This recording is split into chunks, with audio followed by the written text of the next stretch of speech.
Audi R8, Nissan GT-R, BMW i8. These were the cheap supercars of this generation. But as they age and slowly lose their competitive edge, a new group of more attainable used exotics might be entering the market. Here are 5 modern supercars that might be next year's deal of a lifetime. They're not affordable yet, but over the next few years, depreciation could make them as attainable as today's GT-Rs and R8s. In 2014, Mercedes introduced the AMG GT, a car that amazed everyone with its stunning looks and a powerful new engine.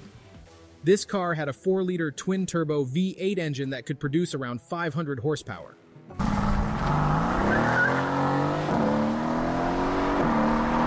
It was fast, reaching a top speed of 189 miles per hour, but Mercedes put a limit on how fast it could go electronically.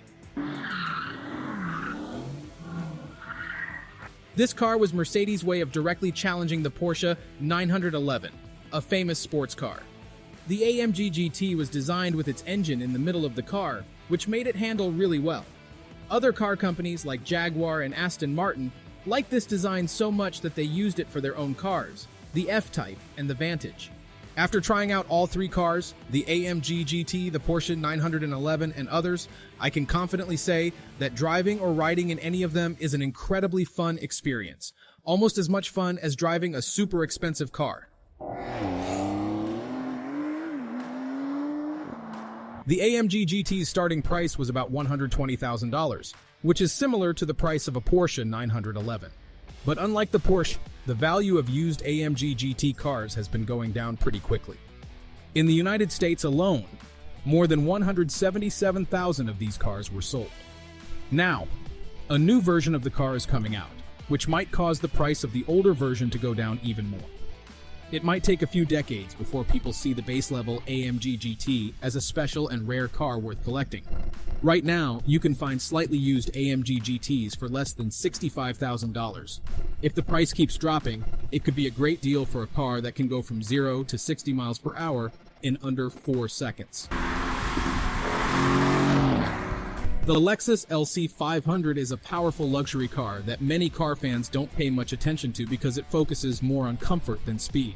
Still, it has a really strong 471 horsepower 5-liter V8 engine, even though it doesn't have any turbochargers. This car blurs the line between a fast sports car and an ultra-expensive supercar. It can go from 0 to 60 in about 4.5 seconds. It might not be as crazy fast as a Ferrari or McLaren, but it looks stunning and rare, just like those really expensive cars. What makes the LC500 stand out are its cool looks, like the special taillights that look like mirrors, and the option to have a roof made of carbon fiber. Inside, it's got fancy technology, like the touchpad, and a digital display that's inspired by the Lexus LFA supercar. If you go for the LC Inspiration series, it gets even sportier with extra stuff on the outside, like a carbon fiber wing. The LC500 starts at less than $100,000 when it's new, but the price drops a lot when people start selling used ones. Even though it's only been around since 2018, some are already selling for less than $60,000 because they've been driving for a few years and lost some value. In another 5 years, you might be able to get one of these futuristic V8 cars for a price similar to a new Corolla. Some cars, like the 911, stay valuable for a long time, but others, like the Cayman and Boxster, might lose value more quickly. The new models of these cars have more power than before.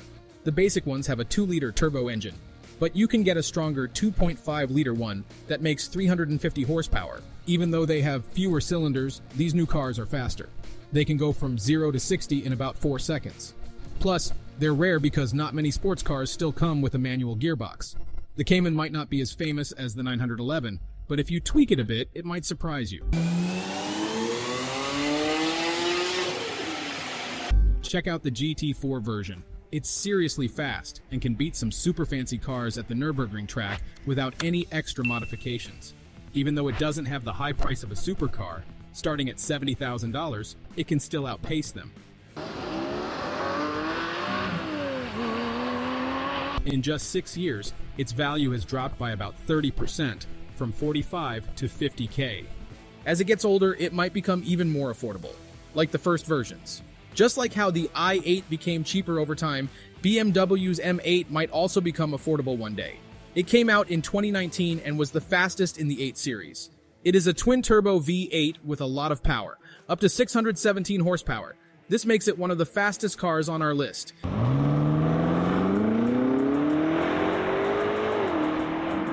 It can go from 0 to 60 in just 3 seconds, keeping up with most fancy new cars. The way it looks is not too flashy. It doesn't have those huge grills like the 7 Series or the very futuristic style of the i8. Some cars hold their value better than others, and these newer models of the Cayman, Boxster, and BMW's M8 are changing how fast cars lose their value.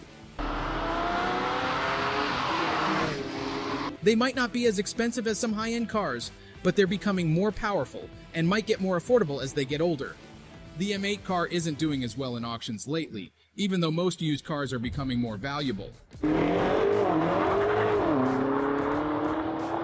When these 3-year-old M8s are selling for way less than 6 figures despite originally costing about $140,000, it's a sign. If you start thinking about how much it might cost to fix these cars now in about 5 years, when they become more affordable, you might be ready to buy one. Now let's talk about the Maserati MC20. It's pretty new and pricier than the others right now, but it's got a performance that's on par with other fancy Italian cars. This mid-engine coupe showed up in September 2020. Its look is inspired by Formula One cars, and inside it's got fancy stuff like nice leathers, Alcantara, and carbon fiber.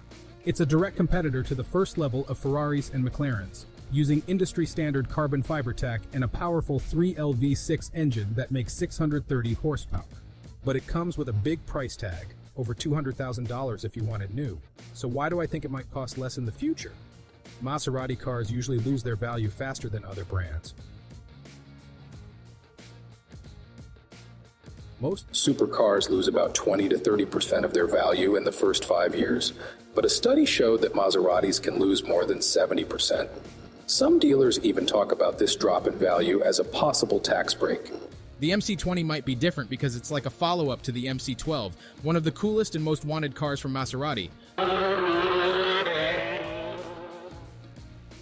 But here's the thing, the Gran Turismo, which Maserati doesn't price too differently from the MC20, has seen big discounts in the used car market. So it's possible that in the right situation, used MC20s might become more available and cheaper in the future.